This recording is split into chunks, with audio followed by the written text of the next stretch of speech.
తెలంగాణలోని ప్రజాప్రభుత్వం ప్రతి ఒక్కరి సమస్యలు పరిష్కరిస్తుందన్నారు సమాచార పౌర సంబంధాల శాఖ మంత్రి పొంగులేటి శ్రీనివాసరెడ్డి. ప్రపంచ ఫోటోగ్రఫీ దినోత్సవాన్ని పురస్కరించుకొని ఏర్పాటు చేసిన కార్యక్రమంలో ఆయన పాల్గొన్నారు. ప్రత్యేక ఫోటో ఎగ్జిబిషన్ను ప్రారంభించారు. మీడియా ప్రతినిధులు, ఫోటోగ్రాఫర్ల సమస్యలు తనకు తెలుసని, ప్రభుత్వం సానుకూల నిర్ణయం తీసుకుంటుందని మంత్రి పొంగులేటి హామీ ఇచ్చారు.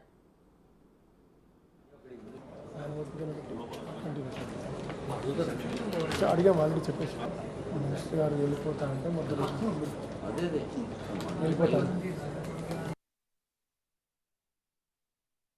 ప్రజలకు హామీల్లో భాగంగా ప్రభుత్వం ఏర్పడిన రెండవ రోజు నుంచి ఏ కార్యక్రమాలు అయితే చేపట్టామో మా కమిషనర్ గారు, మా వ్యవస్థ అంతా ఏవైతే లాంచ్ చేసి ప్రజల్లోకి వెళ్ళిన ఈ కార్యక్రమాల మీద ప్రజల్లో స్పందన మా మీడియా మిత్రులు పేజీలకు పేజీలు రాస్తుంటారు. ఇందాక శ్రీనివాసరెడ్డి గారు చెప్పినట్టు ఒక పేజీలో సారాంశాన్ని ఒక పిక్చర్లో చూపించగలుగుతారు ఫోటో తీసే మా ఫోటోగ్రాఫర్ తమ్ముళ్ళు, ఆడబిడ్డలు. అంటే అది నిజంగా ఈ ఫోటో ప్రతిరోజు మార్నింగ్ పేపర్ చూసే అలవాటు నాకు. ప్రతిదీ మ్యాటర్ పూర్తిగా అన్ని పేజీలు చదవలేము, కానీ అన్ని పిక్చర్స్ చూస్తాం. అది ఆ పిక్చర్ యొక్క గొప్పతనం, అది ఆ ఫోటోగ్రాఫర్ యొక్క నైపుణ్యత. ఈ రాష్ట్ర ప్రభుత్వం ఏవైతే సంక్షేమ కార్యక్రమాలతో పాటు అభివృద్ధి కార్యక్రమాలని రెండు కళ్ళలా చేపట్టిందో గౌరవ ముఖ్యమంత్రి రేవంత్ రెడ్డి గారి నాయకత్వంలోని ఈ ప్రభుత్వం వాటన్నిటినీ ఈ గడిచిన 8 నెలల నుంచి మార్పులో భాగంగా తెలంగాణ రాష్ట్రంలో ఇందిరమ్మ రాజ్యం వచ్చిన తర్వాత ఏవైతే అభివృద్ధి సంక్షేమ కార్యక్రమాలని నాకు ఒక 15-17 నిమిషాల్లో మేము పడ్డ కష్టం, 8 నెలల నుంచి పడ్డ కష్టాన్ని కంటికి కొట్టొచ్చినట్లు ఇప్పుడు నాకు చూపించారు. అంటే అది ఫోటోగ్రాఫర్గా మీకున్న గొప్పతనం.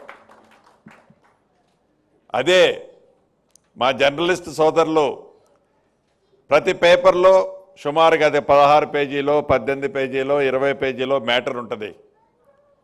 దాంట్లో 15 to 18% పిక్చర్స్ ఉంటాయి.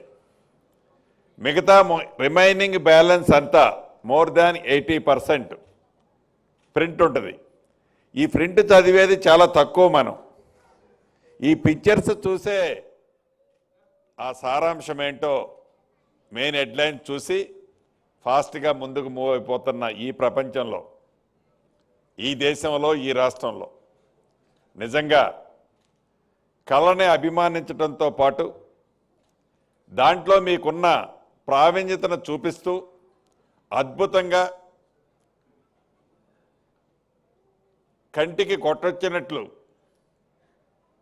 ప్రతిబింబించేటట్లు ఏవైతే మీరు తీసే పిక్చర్స్ ఉన్నాయో మనస్ఫూర్తిగా మరొక్కసారి మీ అందరినీ అభినందిస్తూ, మీతో పాటు ఈ కార్యక్రమంలో పాలు పంచుకొని రాష్ట్ర వ్యాప్తంగా ఉన్న ఫోటోగ్రాఫర్ సోదరిమణులను కూడా మనస్ఫూర్తిగా ఈ రాష్ట్ర మంత్రిగా, ఈ ప్రభుత్వ పక్షాన, నా పక్షాన అభినందనలు, కృతజ్ఞతలు తెలుపుతూ, ఇది ఇందిరమ్మ రాజ్యంలో ఫోటోగ్రాఫర్స్లో కూడా చాలామంది అనేక ఇబ్బందులు పడుతున్నారు.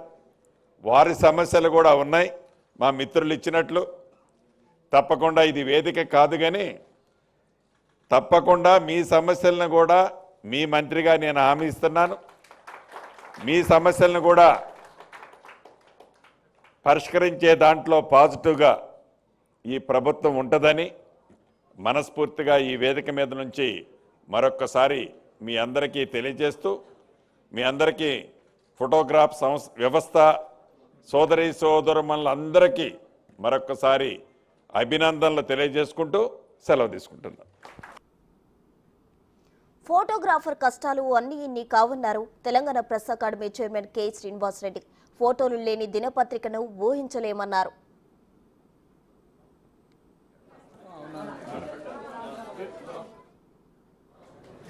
మిగతా జర్నలిస్టులు పత్రికలకి టెలివిజన్కి రాసేటటువంటి జర్నలిస్టులు ఎలాగో ఫోటో జర్నలిస్టులు అంతే. కొన్ని సందర్భాలలో మా మిత్రుల కన్నా జర్నలిస్టుల కన్నా ఫోటో జర్నలిస్టులు చేసే కృషి ఉందే, గ్రాస్ రూట్ లెవెల్కి సీన్ దగ్గరికి వెళ్ళి లాఠీ చార్జీలు, పెల్టింగ్ ఆఫ్ స్టోన్స్ వీటన్నింటినీ భరించే వ్యక్తి ఫోటోగ్రాఫర్. మేము తప్పించుకుంటాం, కవరేజీలో రాళ్ళు పడుతుంటే పక్కకు వెళ్తాం కవరేజీలో, కానీ ఫోటోగ్రాఫర్లు పక్కకు వెళ్ళైనా తినైనా కవరేజ్ చేయాల్సినటువంటి పని. అందుకే ఫొటోస్ లేకుంటే న్యూస్ పేపర్ లేదు. వితౌట్ ఫొటోస్ పేపర్ని ఊహించండి ఎట్లా ఉంటుందో. ఏ ఫోటో, యాక్షన్ ఫోటో పర్టికులర్లీ